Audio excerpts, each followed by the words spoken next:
मोहोळचे श्रीयुत राजू खरे यांच्या मतपेट्या ज्या ठिकाणी ठेवण्यात आलेल्या, त्या मतपेट्या ठेवण्यात आलेल्या गोडाऊनच्या मागे 2 युवकांना त्यांच्या समर्थकांनी पकडलं.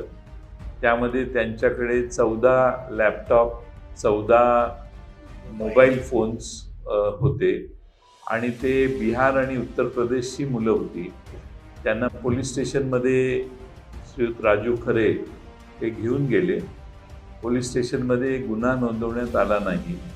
त्यांना फक्त त्या ठिकाणी डिटेन करून ठेवण्यात आलं आणि खरं म्हणजे रीतसर ही तक्रार नोंदवली पाहिजे होती की यांची हालचाल संशयास्पद आहे.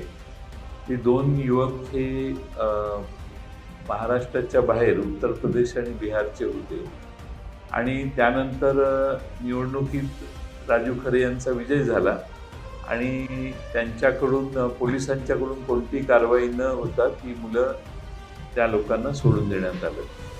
असे प्रकार महाराष्ट्रात अनेक ठिकाणी झालेले असतील